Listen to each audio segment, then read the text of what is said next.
Logic analyser. Logic analyser व्यापक रूप से जटिल डिजिटल या लॉजिक सर्किट के परीक्षण के लिए उपयोग किया जाता है। वे पहली माइक्रोप्रोसेसर्स के प्रयोग के तुरंत बाद प्रचलन में आए क्योंकि इन सर्किट में फॉल्ट या एरर ढूंढने के लिए ऐसे उपकरण की आवश्यकता थी जो बड़ी संख्या में लाइंस का एक्सेस कर सके, जो पारंपरिक ऑसिलोस्कोप द्वारा देखी जाने से भी ज्यादा हो। तब से लॉजिक एनालाइजर की आवश्यकता काफी बढ़ गई क्योंकि सर्किट की जटिलताएं लगातार बढ़ती जा रही हैं। हालांकि ऑसिलोस्कोप लॉजिक एनालाइजर के अधिकांश कार्य कर सकते हैं, परंतु एनालाइजर डिजिटल वातावरण में ऑपरेट करने के लिए ज्यादा उपयुक्त है क्योंकि यह लॉजिक संकेतों की एक बड़ी संख्या के सापेक्ष समय को प्रदर्शित करने के लिए सक्षम है। आवश्यक रूप से लॉजिक एनालाइजर लॉजिक सिग्नल्स के ट्रेसेस को इस तरह दिखाता है जिससे कि डिजिटल सर्किट में कई लाइंस के ऑपरेशन पर नजर रखी और जांच की जा सकती है। लॉजिक एनालाइजर का विकास। सबसे पहला एनालाइजर माइक्रोप्रोसेसर आधारित सिस्टम फॉल्ट या एरर निकालने और डिबगिंग की जरूरत के कारण विकसित किया गया। 1980 के दशक के शुरुआती दौर में जब इन चिप्स का पहली बार व्यापक रूप से उपयोग होना शुरू हुआ, तत्काल ऐसी तकनीक के विकास की आवश्यकता थी जो कई लाइंस और टेस्ट पॉइंट्स पर एक साथ नजर रखने के लिए सक्षम हो। मौजूदा ऑसिलोस्कोप्स अपेक्षित स्तर पर ये फंक्शनैलिटी प्रदान करने में सक्षम नहीं थे। पहले एनालाइजर के शुरुआती प्रस्तुति के बाद उनकी जटिलता सर्किट के परीक्षण किए जाने की जटिलता के कारण बढ़ गई। चैनल्स की संख्या बढ़ी, उनकी गति भी बढ़ी और ट्रिगरिंग जैसे क्षेत्रों में कार्यक्षमता में काफी सुधार आया। लॉजिक एनालाइजर की मुख्य विशेषताएं। लॉजिक एनालाइजर की कई मुख्य विशेषताएं हैं जो उन्हें मल्टी चैनल ऑसिलोस्कोप्स और अन्य टेस्ट इंस्ट्रूमेंट से अलग करते हैं। लॉजिक स्टेट्स के टाइम डिस्प्ले प्रदान करता है। मल्टीपल चैनल्स लॉजिक स्टेट्स को डिस्प्ले करता है, एनालॉग जानकारी को डिस्प्ले नहीं करता है। ऑसिलोस्कोप बनाम लॉजिक एनालाइजर। ऑसिलोस्कोप और लॉजिक एनालाइजर बहुत अलग तरह के परीक्षण उपकरण हैं, जबकि दोनों का डिस्प्ले एक ही प्रकार का है, यानी वेव फॉर्म में, परंतु वे मौलिक रूप से अलग ऑपरेशंस का उपयोग करते हैं। लॉजिक एनालाइजर के प्रकार। हालांकि इन परीक्षण उपकरणों का विकास अभी भी हो रहा है और नए वेरिएंट्स लगातार शुरू किए जा रहे हैं और कई टेक्नोलॉजी इनोवेशंस लाए जा रहे हैं, कुछ मुख्य श्रेणियों में अधिकांश लॉजिक एनालाइजर को विभाजित किया जा सकता है।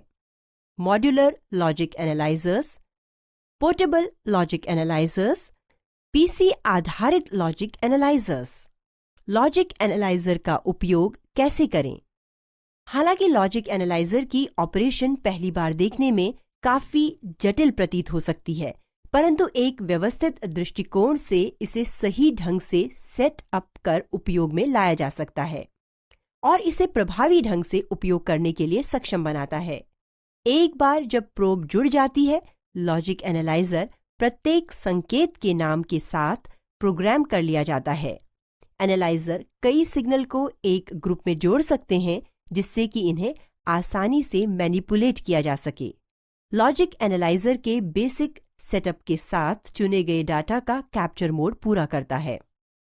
यह दो मोड में से किसी एक के लिए सेट किया जा सकता है, timing mode, state mode. Logic analyser trigger. Logic analyser की प्रमुख विशेषताओं में से एक इसकी अपनी ट्रिगर करने की क्षमता है। एक विशेष घटना के बाद जब जटिल सॉफ्टवेयर द्वारा संचालित डिजिटल सर्किट की जांच और डिबगिंग की जाती है, तब इसे सिस्टम की रिस्पॉन्स या प्रतिक्रिया देखने के लिए सक्षम होना आवश्यक है। लॉजिक एनालाइजर के मुख्य स्पेसिफिकेशन या विनिर्देश का विवरण। लॉजिक एनालाइजर के प्रदर्शन को परिभाषित करने के लिए कई विनिर्देश या स्पेसिफिकेशंस हैं। सौभाग्य से कुछ विशेष विनिर्देशों पर ध्यान केंद्रित करके सर्वश्रेष्ठ लॉजिक एनालाइजर खरीदना संभव है। यह लॉजिक एनालाइजर को खरीदने के कार्य को काफी सरल कर देता है।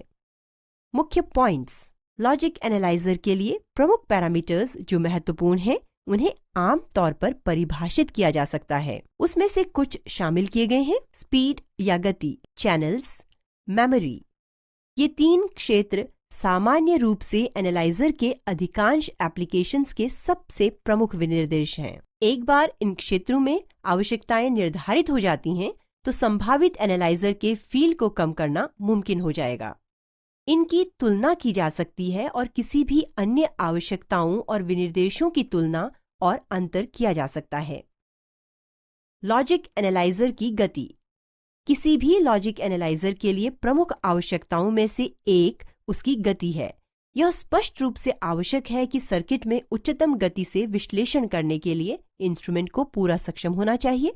यह सिर्फ घड़ी की गति नहीं होगा और यह परीक्षण के अंतर्गत सर्किट पर कहीं भी सबसे तेजी से होने वाली घटनाओं को देखने के लिए आवश्यक है। आज की उच्च गति के सर्किट्स में आमतौर पर लॉजिक एनालाइजर को सब नैनोसेकेंड रेजोल्यूशन प्राप्त करना आवश्यक है। लॉजिक एनालाइजर की गति मुख्यतः टाइमिंग रेजोल्यूशन से नियंत्रित होती है। यह छोटी से छोटी टाइम एलिमेंट है जिसे एनालाइजर देख सकता है। यदि रेजोल्यूशन काफी अपरिष्कृत या कोर्स है तो इससे तेजी से सर्किट में हो रही घटनाओं को देख पाना संभव नहीं होगा। एनालाइजर की गति ऐसी होनी चाहिए कि यह सॉफ्टवेयर निर्देश के किसी भी किस्म द्वारा विभिन्न परिदृश्यों जैसे क्षणिक ग्लिच से लेकर किसी भी समस्याओं का होना, समय का उल्लंघन या सेटअप की परिस्थिति को कैप्चर और प्रदर्शित करने में सक्षम हो। सामान्यतः इन क्षेत्रों में कठिन समस्याएं पाई जा सकती हैं और इसी में लॉजिक एनालाइजर की क्षमता की जरूरत होती है। पर्याप्त गति के बिना इनमें से कई तत्वों को नहीं देखा जा सकेगा। Logic analyser channels. आज के डिजिटल सर्किट और अधिक जटिल होते जा रहे हैं और वे सामान्य रूप से सॉफ्टवेयर द्वारा संचालित होते हैं। इसका मतलब यह है कि यह सुनिश्चित करना महत्वपूर्ण है कि पर्याप्त चैनल्स लॉजिक एनालाइजर के भीतर उपलब्ध हैं।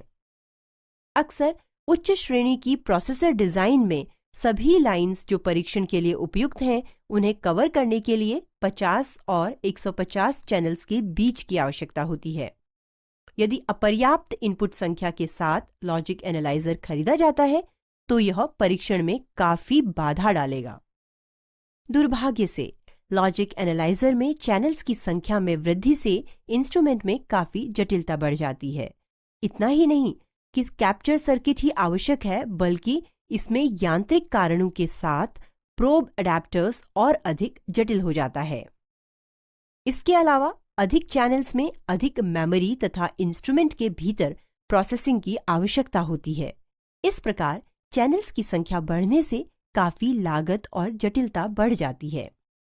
इस समस्या को कम करने में मदद करने के लिए अधिकांश लॉजिक एनालाइजर में उनके केवल कुछ चैनल्स ही रेजोल्यूशन में गति के संदर्भ में संपूर्ण स्पेसिफिकेशन को सपोर्ट करते हैं। यह सभी चैनल के लिए अनावश्यक है कि वे अधिकतम स्पेसिफिकेशन पर ऑपरेट करें। कुछ के प्रदर्शन को कम करने से सर्किटरी को सरल बनाती है और मेमोरी और प्रोसेसिंग की आवश्यकताओं को कम कर देता है। Logic analyser memory. इस अनुक्रम में कि लॉजिक एनालाइजर रिट्रीव की गई जानकारी को प्रदर्शित कर सके, इसके लिए ये आवश्यक है कि यह मेमोरी में स्टोर रहना चाहिए। अगर केवल थोड़ी सी ही मेमोरी उपलब्ध है तो यह केवल छोटे सीक्वेंस स्टोर करने में सक्षम होगा और यह सब घटनाओं से होने वाली एनालिसिस करने के लिए अपर्याप्त हो सकती है। इसके अतिरिक्त लंबे सीक्वेंस के लिए अधिक संख्या में इनपुट की आवश्यकता होती है और अधिक रेजोल्यूशन मेमोरी की आवश्यकता को बढ़ा देता है। चूंकि मेमोरी महंगा हो सकता है, इसलिए यह लॉजिक एनालाइजर के लिए मेमोरी की आवश्यकताओं और लागत के बीच एक समझदार संतुलन हासिल करना आवश्यक है। जब हम विभिन्न एनालाइजर्स की मेमोरी की आवश्यकताओं को देखते हैं तो यह सुनिश्चित करना जरूरी होता है कि हम अतिरिक्त रेजोल्यूशन, सीक्वेंसेस और इनपुट्स को कुछ अनिवार्य विशेषताओं की जरूरतों की कीमत पर न शामिल करें। अक्सर मेमोरी आवश्यकताओं को कुछ फंक्शन ऑफ करके कम किया जा सकता है, जैसे टाइम स्टैंपिंग आदि, जो कुछ डिबगिंग के लिए आवश्यक हो सकते हैं। ये जांच करना आवश्यक है कि फंक्शंस जो कुछ कार्यों के लिए अनिवार्य हैं उन्हें किसी कारणवश मेमोरी की बचत के लिए न हटाया जाए, क्योंकि यह एक झूठी अर्थव्यवस्था होगी। Logic analyser probes. बोर्ड पर एक इंटीग्रेटेड या एकीकृत सर्किट पर एक छोटे से क्षेत्र से एक साथ बड़ी संख्या में आवश्यक संकेतों को मॉनिटर करने के कारण प्रोब्स की डिजाइन एक महत्वपूर्ण विषय है।